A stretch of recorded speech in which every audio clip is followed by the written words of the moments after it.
Hi, everyone. Thanks for joining us today. My name is Nick Henschel, COO at American Tours International, ATI. And today we're talking about Northern California, three really wonderful destinations, San Francisco, Sacramento, and Lake Tahoe, where we'll be joined by destination experts to explain what's new and exciting in those destinations. From San Francisco, we have Daniel Schwartz, who's the Director of Global Tourism Development at SF Travel. From Sacramento, we have Sonia Bradley, Chief of Diversity, Equity, and Inclusion at Visit Sacramento, and Tony LYLE, who's the Vice President of Tourism Development at Lake Tahoe Visitors Authority. But before we get started with our panelists, I'd like to share some visuals from these destinations that makes them so enticing and so interesting for you to book for your customers with American Tours. The fact that San Francisco is about, helping humans and not always thinking the same way, I think it inspires this birthplace for great ideas to come. The one word I can describe San Francisco is just, it's so majestic. As the city reopens, I hope everyone continues to look out for one another and to continue being kind and leading with their hearts. One of the things that San Francisco should be extremely proud of is how strong they've been through all of this, and let's just stay strong. San Francisco has always been associated with the joy of life. Each time we get a different kind of person, we get another seed of innovation. And that's what San Francisco has, is a joining of different cultures, of different ages. It is a hotbed of innovation. For me, coaching the Warriors, feeling the energy from the crowd, and then being able to enjoy, driving across the Bay Bridge or the Golden Gate Bridge and seeing the ocean and seeing the views. I've loved every moment. I find inspiration in the people, in the diversity. I find inspiration in the excitement of going to restaurants, hanging out with friends, enjoying the community. We welcome you back to San Francisco. To enjoy the majestic city. And our gate is open. Our gate is open.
I'm going to get started right away with Daniel, who is joining us from San Francisco today. I think a lot of our audience, Daniel, as you know, they're travel advisors from across the U.S. They want to know what's San Francisco like right now. They've heard so much in the news. They've read about San Francisco really being at the forefront of closing things down in order to control COVID. But now I know that you're open, the state's open, and you're really trying to get that message out. I think something about the Golden Gate being open or something to that effect, right, Daniel? Yeah, our tagline is "Our gate is open." So it's been amazing to promote the city without any restrictions for more than a month now. And, leading up to that, absolutely, we always kind of felt comfortable to invite visitors because people know that San Francisco will be a safe destination to be in, and that will continue to be the case no matter what happens. That San Francisco will be safe. We were one of the best cities in the country around handling the COVID crisis. So people can take comfort in that. I think this question about what's new in San Francisco, there's always a lot going on in the city, and there is a lot of what's new, and we'll get to some of that. But I think also important is what's sort of not new. And what I mean by that is a lot of the attractions, icons, obviously, restaurants, everything that people love about San Francisco remains here. And it's actually a little bit better because some things like crowds have been reduced. You're not going to have to wait as long to get on a cruise to Alcatraz or get into your favorite restaurant. Take a bike tour across the Golden Gate. You're not going to be, struggling to get around as many people. So I think there's a lot to be enjoyed in the city right now, with fewer people, with fewer crowds, and those really classic and favorite attractions in San Francisco are open for business. Of course, some things have changed. Some attractions have been, renamed. Some have been renovated. We do have some new hotels that have opened, which is fantastic. But most of the hotels, if not all, have also reopened. So, we've had increased availability, a reduction of prices. So it's actually a wonderful time to come visit the city. And I really encourage people to do so. That's a really good point about the capacity being no longer challenged.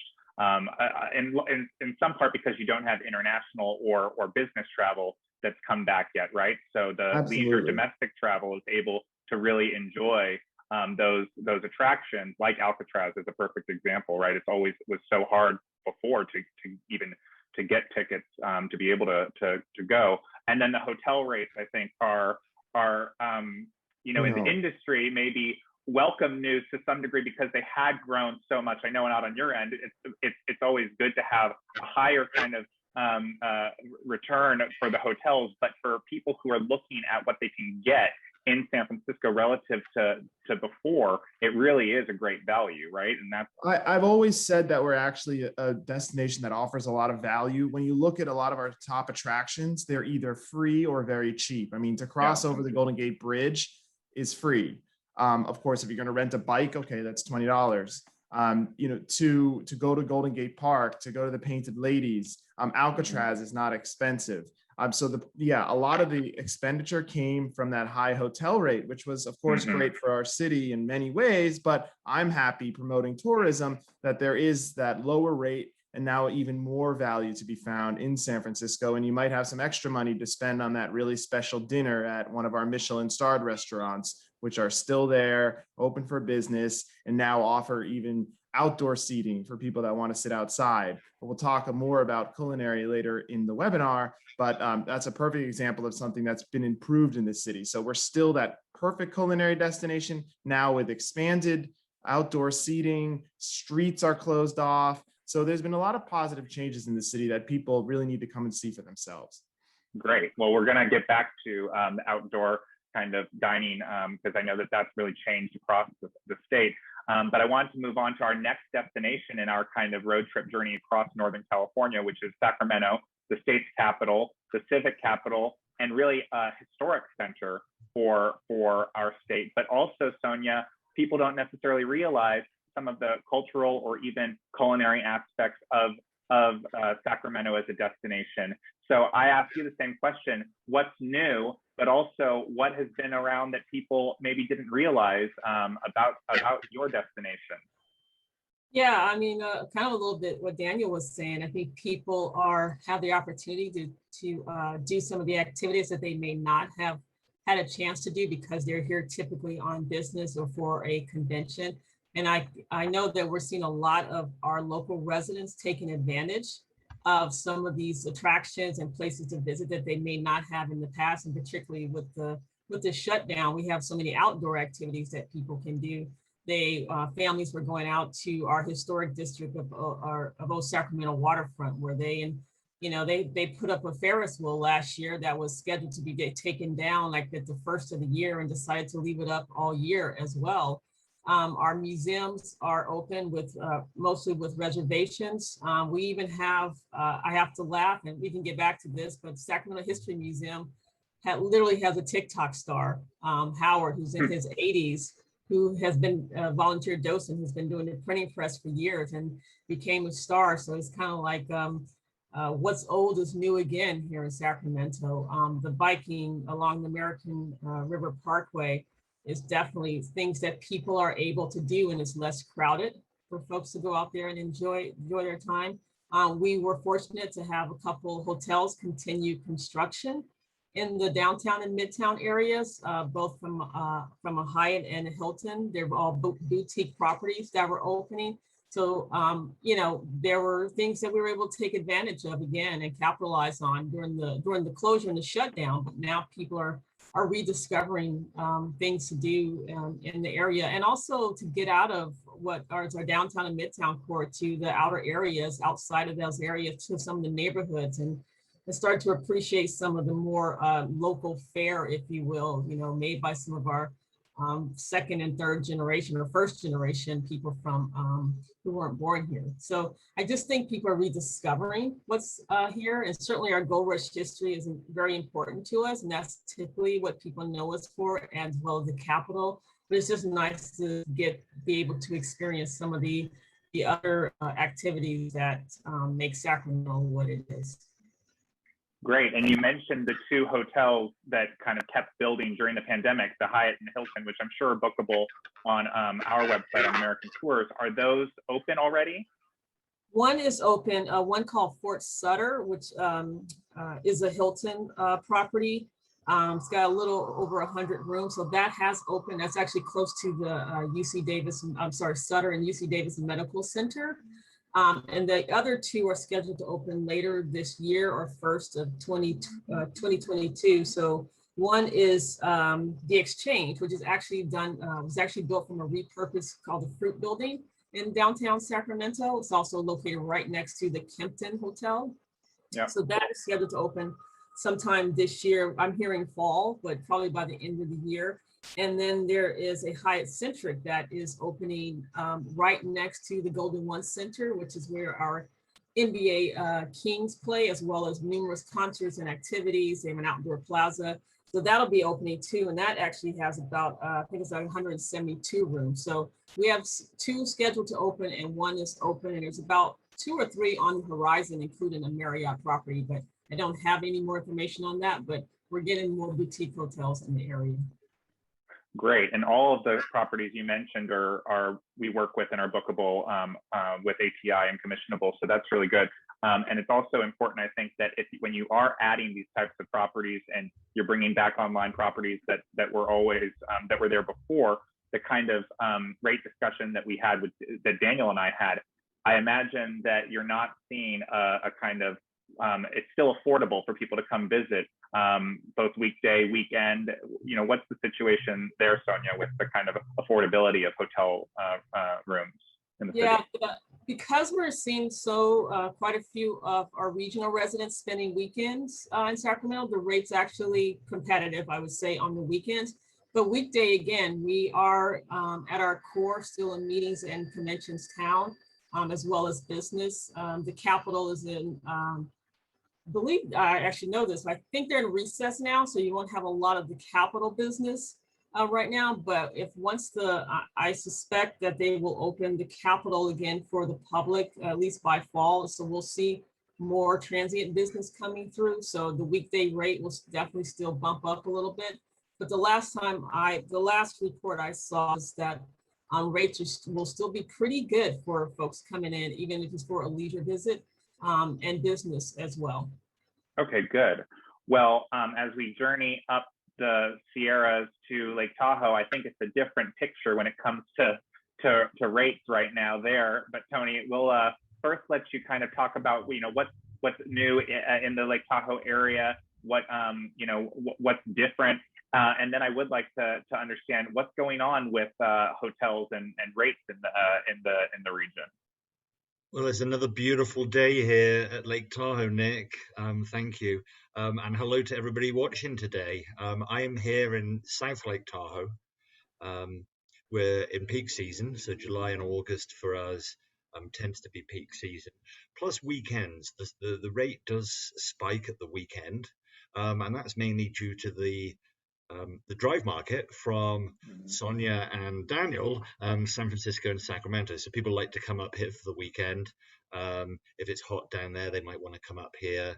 But they've got the weekend off, so they want to get into the great outdoors. And obviously, Lake Tahoe is known for its outstanding natural beauty, the stunning scenery, and the great outdoors. That's why people come here. The Renaissance continues with hotel renovations, new builds, and obviously the one that we like to talk about is the Edgewood Lodge, which is an Edgewood golf course. It's now 4 years old. It truly is a 5-star property, and there is nothing like it around the lake. There are some other luxury properties, but not ones that are right on the water. There's nothing between the hotel and the beach. And it's an extraordinary experience to go there to stay or to dine or to go and play golf. But it's not cheap. It's a 5-star property.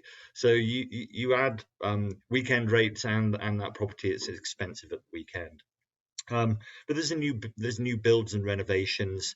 We have an old Quality Inn that many people will remember. It's been a staple for many, many years. It's been flattened, and there's a new hotel going in there. It's going to be a Hampton Inn.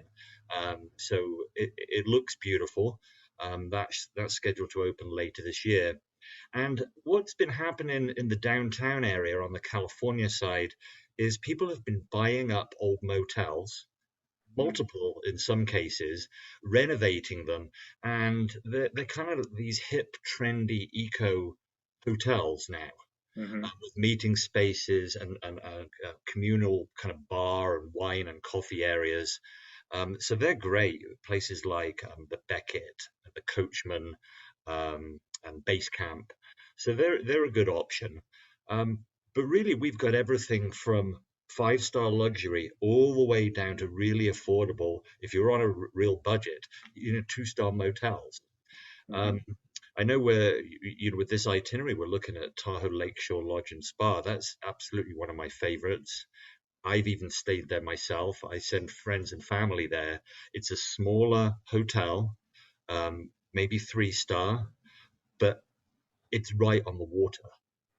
Every single room has a balcony, and you open your curtains in the morning and there is the lake and the beach. You sit there and have a glass of wine at night, watch the sunset. It's got a big grassy area. It's great for kids. It's got a pool and a hot tub, and it's kind of lodgy style, kind of wood beds and furniture, all made of logs. Perfect for Lake Tahoe, right? Yeah, lodgy logs. So that's the Tahoe Lakeshore Lodge and Spa, and it's in walking distance. It's about a mile from the downtown area, but there's supermarkets and restaurants around that there. And then the downtown area, Harvey's. I was actually there last night. My wife and I, on a whim, decided we wanted to have oysters. So we got an Uber to Hard Rock because they've got an oyster bar. The line was too long for us. We wanted them now. So we went to Harvey's, and we thought we'd go and try Gordon Ramsay's Hell's Kitchen. You can never get a reservation, but we just walked up. The host gave us 2 seats at the bar, and guess what's at the top of the menu? Oysters. So win-win. We did have the foie gras and the pan-seared scallops, and of course we did have the sticky toffee pudding at the end. So I blew my calorie allowance yesterday. Sounds like it. Well, it's a perfect segue, Tony, into what our kind of next subject we were going to focus on, culinary, because there's really some amazing experiences. Obviously, everyone knows San Francisco is really well known for being a culinary leader in the world. But Sacramento has this farm to fork, I believe, culture is what you call it. Let's start though with, you already described, Tony, some of your culinary experiences this last week. what is the situation in Tahoe? You know, you spoke to some of the places that people can go, and reservations maybe being difficult, or you need to make them well in advance. What about outdoor dining? I'm curious about, in all of these destinations, what they've done to kind of expand the number of outdoor spaces, because that's what they did here in LA. And it's really allowed for there to be kind of, there's still some challenge with getting a reservation at certain peak times, but there's more capacity in a lot of ways. So what's happened there in Lake Tahoe? Yeah, no, I mean, the city and the county changed a lot of the ordinances and let a lot of businesses open up in parking lots and on the lawn, and create all these outdoor dining spaces, which continue, which now we're all fully open. They've got that additional capacity. You know, coming to Lake Tahoe is all about being by the water. I mean, humans, you know, we love to be by water. So having a hotel by the water, it's good to check where your hotel is and how close to the water it is, or is it on the water, but also that dining experience. So you start at Edgewood, they have a bistro with outdoor seating. It's phenomenal, and that's the bistro from the hotel. But as you go along the lake, you know, one of my favorites is the boathouse on the pier. Now, that's the beach retreat and lodge, and there's a pier with a boathouse out on above the water. And that's a really, really great experience. It's a favorite of ours for sunset. Go there, have some food, have a glass of wine, watch the sunset. But further along the lake, you've got places like RIVA Grill at Ski Run Marina. That's a great experience. And then you have the resorts that are right on the waters. You have Camp Richardson. So they have the Beacon, that's a favorite. And then over at Zephyr Cove on the Nevada side, they've got, you know, the beach bar and grill over that side. So it really is all about being by the water, have a drink, watch the sunrise, watch the sunset, or just go there for a drink and let the kids play in the sand. Mm-hmm. Sounds lovely. And it's really, all three are water destinations, something that, you know, there is commonality on the river in the case of Sacramento. Sonia, and tell us a little bit about the farm to fork culture there in the city, and what visitors should be looking for. Sure. Yeah, we are America's farm to fork capital, and we say that because our location puts us right at the edge of the what we call the Sacramento Valley, Central Valley, and so we're really closely surrounded by.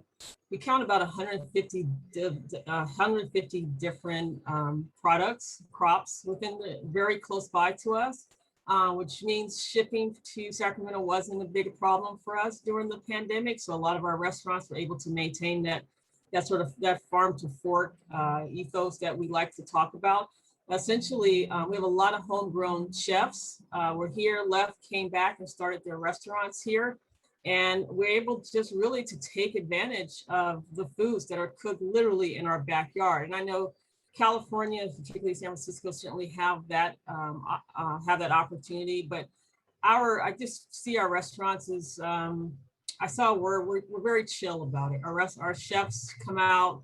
They'll chat with you. You will probably see them at a farmer's market on a Saturday or Sunday, picking out their menu items for the day. They'll be more than happy to talk to you about what's in season, how best to prepare something. And because of that, you know, when they created the California Michelin Guide, I think we're going on 2 years now. We were able to get 12 of our restaurants. One of them is a 1-star. Did receive a star in the California Michelin Guide, and we were waiting for the new guide to come out. But we have 12 Michelin rated restaurants in our wow. city, and people, you know, we knew the secret here in Sacramento, but we're spreading that out amongst the country and the world. And so, unlike Tony, I'm not going to pick my favorite one because they're all good. I do have a couple of favorites, but what we get is just a really chill vibe in our restaurants. They're never stuffy. You can just kind of go hang out, but you get some of the best tasting foods there is. It's tomato season, and the tomato dishes popping up now are to die for if you're a tomato fan. Certainly there's more zucchini right now than we probably all want to admit. Zucchini everywhere. It's cherry season. Again, you know, I'll go to a farmer's market probably 2 or 3 times a month. and we'll literally see the dirt from the food on the hull of something. So that's why we're America's Farm to Fork capital. In addition, in September, we hold, I think we're going to talk about events, but we hold, that's when we hold our festival, Farm to Fork Festival. And that's when we invite all the folks who are growing their foods here to share it with the rest of the city and everyone who likes to eat fresh foods. And a lot of people, a lot of the even grocery stores, they're all part of this movement, and that's taken place over the last 8 to 10 years for us. Okay, great. And I think that the festival is definitely something that'll be of interest to our audience today. And we're going to speak a little bit about other outdoor kind of events. But at first I want, Daniel, we spoke, you were referring to cuisine earlier. Everyone I think knows that San Francisco is this kind of hot cuisine capital for the US, for the world, for California, certainly. So what, what about the outdoor dining experiences in San Francisco and just the kind of the restaurant culture right now, generally? Yeah, the outdoor spaces. I never know where to start on this topic. San Francisco is such a wonderful culinary destination. It's honestly one of the reasons I love living here. It makes it very difficult to travel. It really sets the bar so high.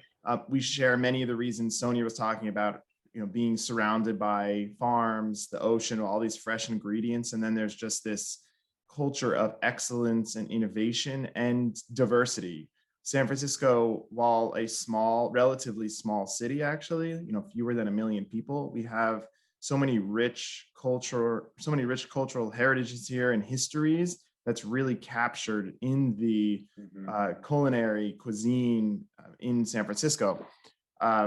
And a perfect example of that is, if you look at even the new restaurants opening right now or that have opened recently, we have, an anchovy bar that just opened in the Fillmore district. We have, Empress by Moon in Chinatown with Chinese cuisine. We have a Peruvian restaurant in the Marina, Mastra's, a steakhouse in Union Square. So much diversity and all excellent restaurants that, again, fewer crowds now, you might be able to get a seat. And on that note, there is expanded seating because of these parklets, this outdoor area that were started during COVID when outdoor dining was the only option. Over 2,100 permits throughout the city were granted to restaurants to build out these parklets. People are probably familiar with them. We're not the only city to have done them, but we did just make them a permanent feature of the city. So fantastic. I know it can get a little chilly in the evenings and at night in San Francisco, especially in the summer during the day, it's sunny and warm, but of course, always wear layers, but in the evening it gets a little chilly. So you'll find that many of these restaurants have heat lamps. They have everything set up for a really enjoyable experience. And it's something that I'm just so excited that is now permanent. As a resident and visitor, it's, really, really enjoyable.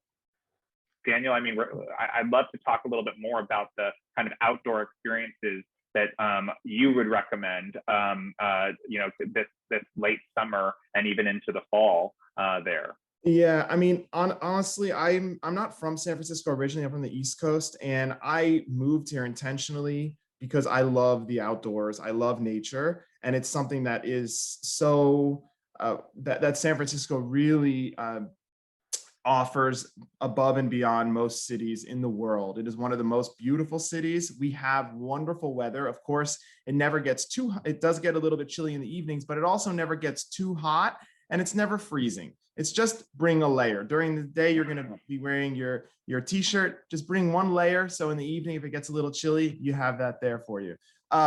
But definitely September, October are our warmer months, and that makes it some of our more popular months to visit. And accordingly, we have many of our outdoor festivals, whether it's Outside Lands that's returning in 2021, this massive music festival in Golden Gate Park, or something very that captures the essence of San Francisco, like the How Weird Street Fair, which is in Soma, that will be in September. You'll find all sorts of weird music, art, and vendors from around the world.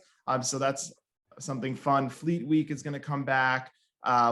So always a lot going on in those 2 months. So definitely some of the best times to visit. As for outdoor experiences, I mean, yeah, it could be its own webinar. As a matter of fact, I did a webinar on outdoor. We have everything from, you know, hiking, we have guided hikes to botanical gardens. We have wonderful parks. We have new parks that people should check out, such as the Salesforce Park in San Francisco. We have new attractions in our parks, like the Sky Star Wheel in Golden Gate Park, which will give you unparalleled views of downtown and the beach, the Pacific Ocean. So definitely, if you're looking for an outdoor experience, San Francisco is a wonderful choice, and you can depend on the weather to be excellent during those September and October months. Oh, excellent.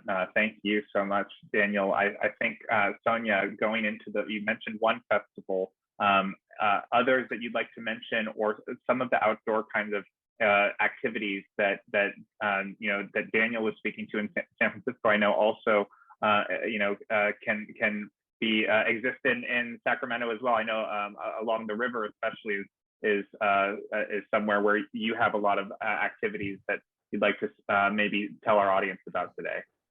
Yeah, so for those who don't know, Sacramento is actually at the confluence of the Sacramento and American rivers. The Sacramento River is actually the longest river in California, and it starts way up in Lake Tahoe and goes all the way through California, and which means there's dozens of activities that folks can do on the river.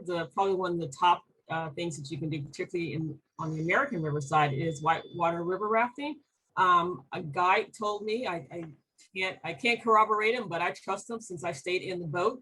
A guide did say that the American River is one of the best whitewater rafting river areas in the country.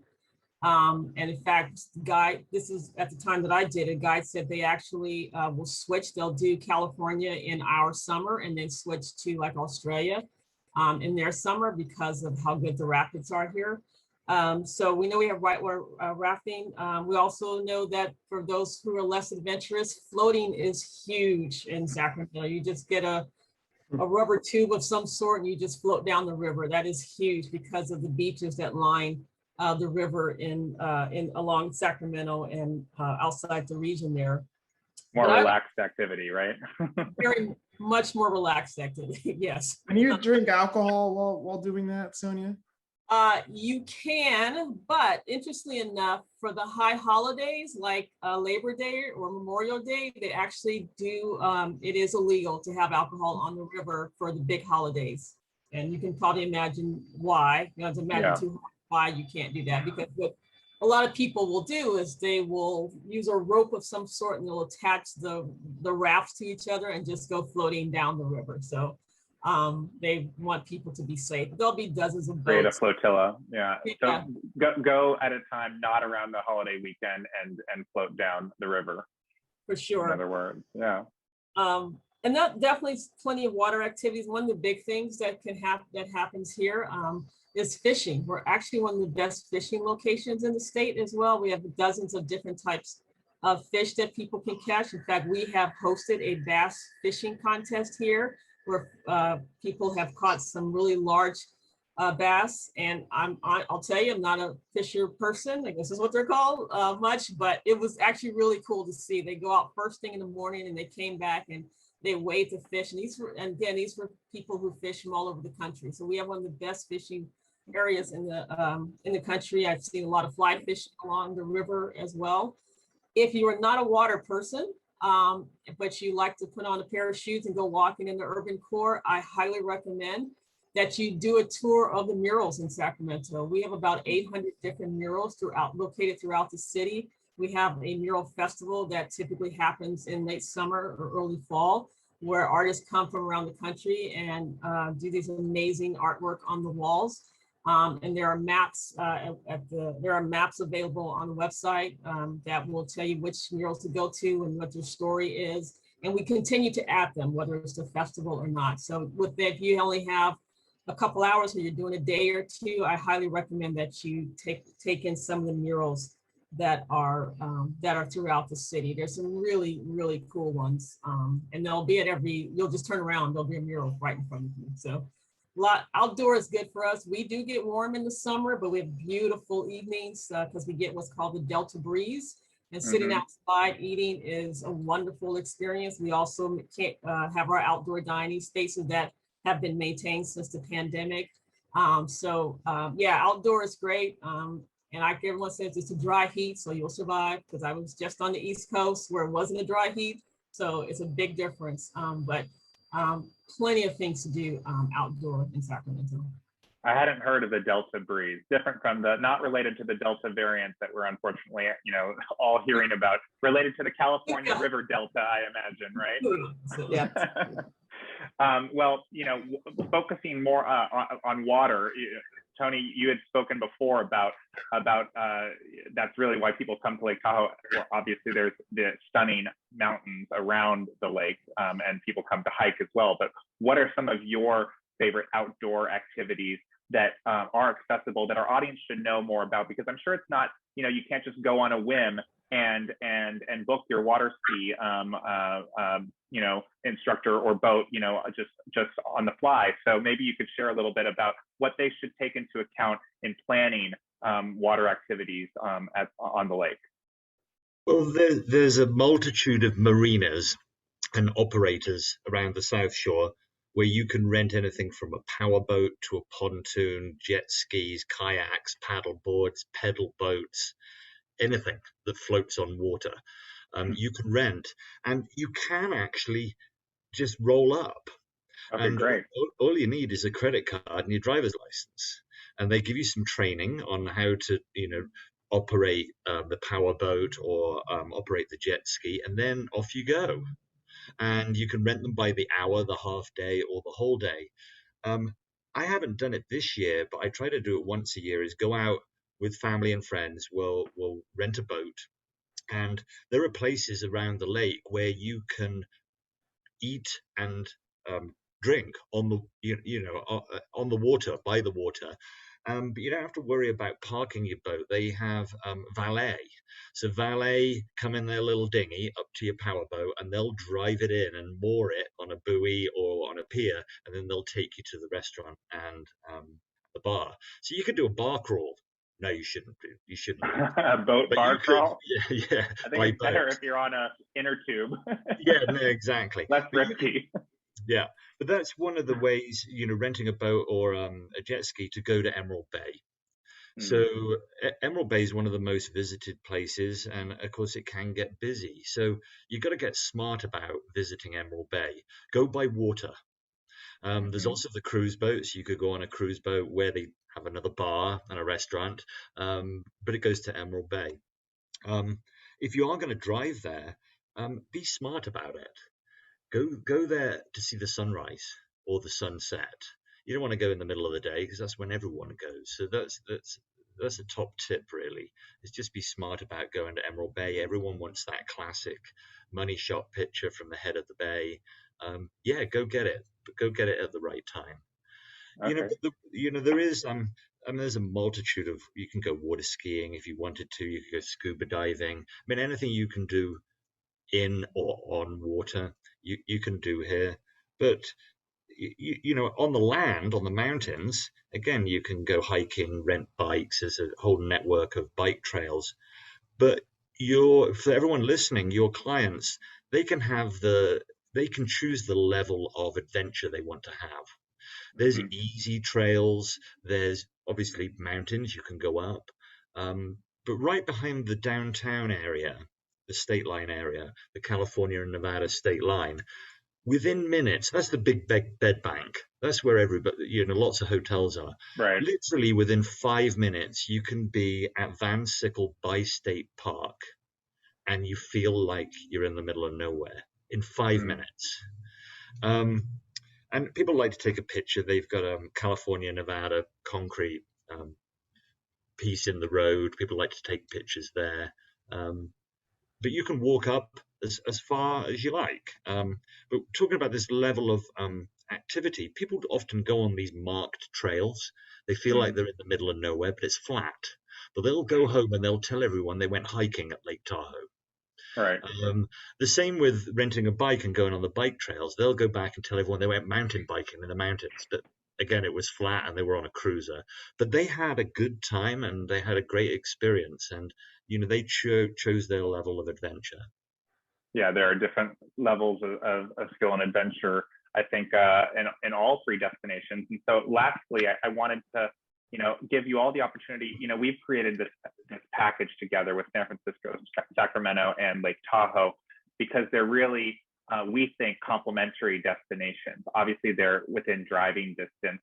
A lot of what you spoke to before about actual residents of San Francisco going up to Sacramento, or Sacramento going up to Lake Tahoe. Well, our audience is probably not from these areas. They're going to be driving up maybe from Southern California, or from Arizona, or flying in from the East Coast. So what do you think ties together, and how are these three destinations kind of complementary? I mean, we focused on water. We've talked a little bit about culinary, but there's so many different reasons why I think this kind of trip is really a perfect experience later this summer, into the fall, and honestly year round, because we didn't talk about it at all, Tony, but best skiing, some of the best skiing in the world around where you are, and Sacramento is really kind of a gateway to the mountain, to the Sierras, and San Francisco is just as beautiful in the winter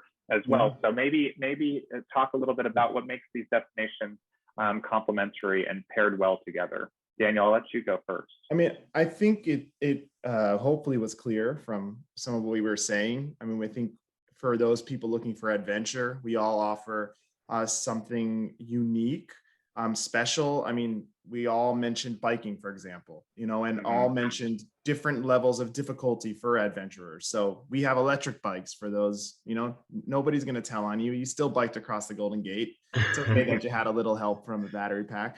But we all talked about different culinary experiences, whether it be along the water, or whether it be uniquely Californian cuisine. So all these different pillars, and people that are traveling, if they have that, they want that theme of adventure or culinary outdoors, I think we can all offer something really special and unique in that sense.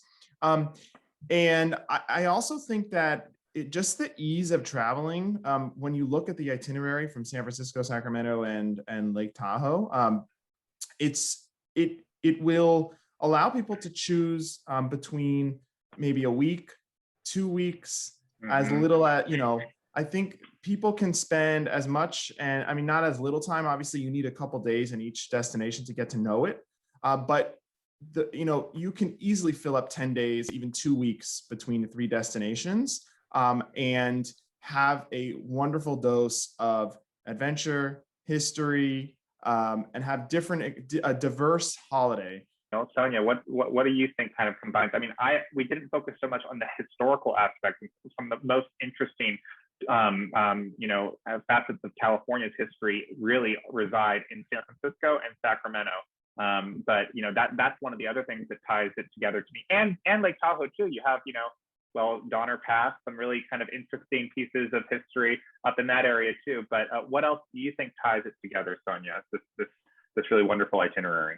Yeah, when you think about it, everything Daniel said, and also you think about the history of California in general.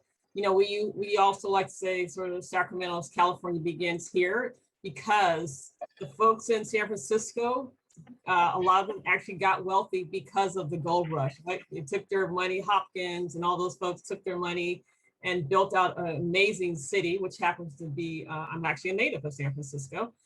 So they took their money to San Francisco. Donner Pass, actually, you can actually see the history of the Donners in Sutter's Fort, which is one of our historical monuments or locations here in Sacramento. So the history really is concentrated a lot at Old Sacramento Waterfront, which has been restored and to some of its 1850s, 1848, when the gold rush happened. So you can kind of get a sense of what it was like during that time. So yes, you can get that history that extends really throughout California. I mean, in fact, Sacramento became the capital California because of the gold rush. The government wanted to get its hands on that gold and those taxes. So we were the fastest city, state to the union because of the gold rush. So it definitely all resides here. And I think that permeates throughout the city. I haven't even mentioned the Capitol, which is surrounded by, I think, 2 to 3 acre park of Capitol Park, which again shows the history of Sacramento. So it's all permeated throughout the city and things that you can do. And I think that spirit of that sort of can-do spirit, that sort of never give up spirit is really can be found throughout Sacramento. We talked a lot about our restaurants. These are people who went away to the big cities and came back and started here because they believed in what could be accomplished here in Sacramento. So if you are doing that trek from San Francisco or Lake Tahoe and stopping here in the middle of Sacramento, all of us just have a sort of different flavor, if you will. And so I think with San Francisco and Lake Tahoe, there might be a level of expectations. There's often not an expectation in Sacramento. People tend to come here and they walk away pleasantly surprised and with that feeling they definitely want to return. And there's a lot of just discovery that happens in Sacramento because we are not as well known, but those who know us know that there's something special here as well. Great. Thank you. Tony, any final thoughts on the itinerary that we've created, the Drive America kind of package that combines these destinations and why they're complementary and why our audience should really recommend this to their customers today? What Daniel and Sonia said. I mean, you're connecting the ocean to the mountains, and they are completely different experiences. We all know each other and we visit each other's destinations because they are different. I love to go to San Francisco. I love to go to Fisherman's Wharf. You already heard about my love for seafood and white wine. So we love to go and do that. But Golden Gate Park, I don't think is visited enough. I mean, we're in the mountains with all the pine trees. Going down and driving or walking through Golden Gate Park is awesome. And then going to the ocean. That's my favorite place to go, to the ocean, just west of Golden Gate Park. I mean, fantastic. I mean, and then Sacramento, I love the Old Town. I've visited there many times. And Sonia, there's that street that's lined with restaurants that has outdoor dining everywhere. I can't remember the name of that street. Well, is it towards Midtown or Sacramento? Yeah. There's 20th Street that has restaurants, and we've actually closed the street off to people completely. So you might be thinking about that. Yeah, no, I love that area. The last time I was down there, that's where we hung out. And then, coming up to the mountains, a little chillier. You have the smell of the pine trees, and obviously you've got that big blue lake. The lake really isn't blue. It acts like a mirror, so it reflects the sky. So the water, no, it's not blue. And you see all the grades of blue depending on how deep it is, to that really dark kind of Caribbean ocean kind of color in the middle. But for us, I mean, one thing that's happening at the moment is kind of entertainment. It didn't happen last year. But our Harvey's Outdoor Concert Series has started again. Last weekend we had Earth, Wind and Fire. Oh, cool. This weekend we've got Old Dominion. But I've seen acts there, world famous acts. They book the gaps. So when they're doing a North American tour, if they've got a day off or a couple of days off, the promoter will book them into Lake Tahoe, and it's an outdoor amphitheater that they build. I've seen people like Lady Gaga, Bruno Mars, Stevie Wonder, Pitbull, Bruno. The list goes on. In little old Lake Tahoe. So for everyone listening, if you've got clients coming on this itinerary and they're coming up to Lake Tahoe, check out our website and see what's playing, because you might be able to say, hey, while you're there, this act is playing. You have to go and book your tickets yourself, but you're helping them out, enhancing their visit. Thank you. I have a question for you, Tony. Actually, I have a question for all of you. It's interesting. It happened to me at dinner the other night. Someone asked at table, what was your first concert? And I thought that's such a fascinating question. So, and you brought up concerts, Tony, so I'm going to fire that at you right now. Do you remember what your first concert was? A little off topic, but I Fun to do. share. It was in the UK, and it was a band you may or may not have ever heard of, and it was called Status Quo. Okay, And everyone go Google I Status haven't Quo heard right them, now. and I know music. And How about you? How about you, Sonia? Yeah, it was the Jackson 5. Oh, that's a good one. That's a wow, really good cool. one. Yep. That's cool. Daniel? I won't put in a plug about all the upcoming concerts in San Francisco because I know we're out of time. My first concert, so I mentioned I'm from the East Coast, was a well-known band, Red Hot Chili Peppers. Okay, cool. Yeah, and I And don't know how old. Nick, you have to now tell us I yours. will. But first I'll say, the audience should know there's a whole bunch of upcoming concerts in San Francisco. I'm sure in Sacramento there are the kind of COVID procedures around them that people will have to adhere to, right? But you can, especially on the outdoor venues, enjoy this late summer and into the fall. Mine was Ricky Martin with Jessica Simpson his opening act. I remember it vividly. Can't forget that. Oh my gosh. Totally off topic now, but thank you all for sharing a little bit of of fun history there, and really for sharing what's so amazing about your destinations, what's so interesting right now, going into this late summer period and going forward, and how they all relate to one another, because that's really where ATI gets involved, is packaging them and promoting them as this kind of drive tour easily that our customers can change or can add activities to, or so this has been a really great, I think, time to share about Northern California, what's new, what's the same, and what's really so memorable to our audience today. So thank you all. All right, well, now that we've heard from these three wonderful destinations in Northern California, and we've talked a little bit about the tour that we've developed in conjunction with San Francisco, Sacramento, and Lake Tahoe, I'd like to show you how to customize and to book that tour. On AmericanTours.com, under the Drive America tab, I'm here having searched for the start city, San Francisco. And you can see Discover Northern California here has a standard version, which is more of a 3-star hotel category, and an upgrade version, which is 4-star, typically boutique properties, especially in this case. So I'm going to check availability there.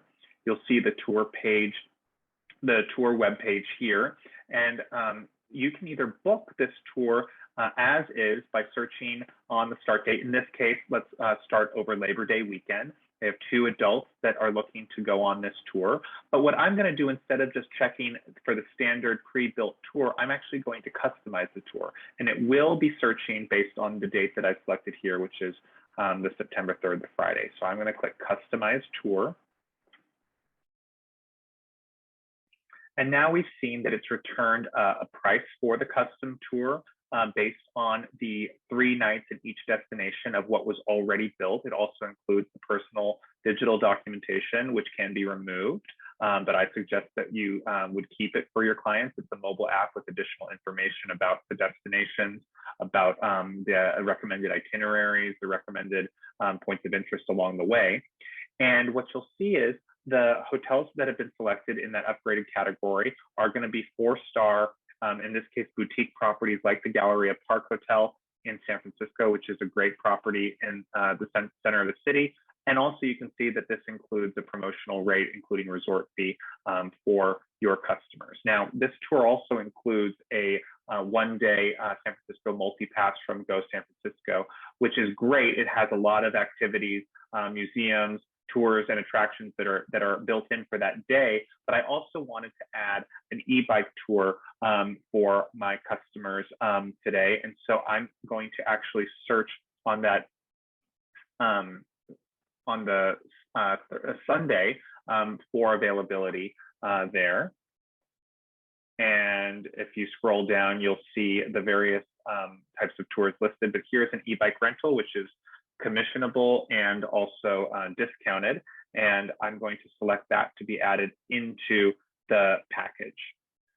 So you'll see now that that has been added on the 5th, and then I'm going to continue going to look at the hotels rather, and that have been selected. The Kimpton, which is a boutique property in Sacramento, also great location in the middle of a downtown area. And again, all of these stays can be changed. So our default is 3 nights for this tour in each of the locations, but you can add or subtract nights by clicking this tab here. You can also, by changing stay here. You can also add destinations by clicking the add button here. Now in Lake Tahoe, the system has selected Harvey's Lake Tahoe Hotel and Casino, which is actually on the Nevada side of Lake Tahoe. And my clients, I think, would prefer to stay on the California side. So that's where I'm going to change stay, because I want to look for a different hotel. And in this case, I actually see that there is a hotel up here in Squaw Creek that I have always loved, the resort at Squaw Creek. And so I'm going to recommend that for my my clients. And it's actually quite, a beautiful drive down to the lake and along the lake. And so it is more expensive, but I think that that's where they're going to prefer staying. And so I'm going to go ahead and pick that hotel, change to that hotel. And it will have updated that on the tour page. And so now I am actually ready to go ahead and book. And I'm going to proceed to cart. But first, I'd like to point out that you can actually save the tour, and the changes that you've made will be included for future clients that you would like to very easily book again without having to redo it all over again. So I proceed to cart here, and this is the rest is pretty self-explanatory. You will see that it has everything listed in a kind of voucher format, and then proceed to book, where you'll fill out the relevant credit card and payment information. So I hope that this was helpful for you to see about how to book a tour like Discover Northern California or any of the ATIs. We have over 90 different Drive America tours that we've curated with destinations. But today, I hope that your customers are going to be visiting Northern California, San Francisco, Sacramento, and Lake Tahoe in the near future with American Tours. Thank you so much for joining us today.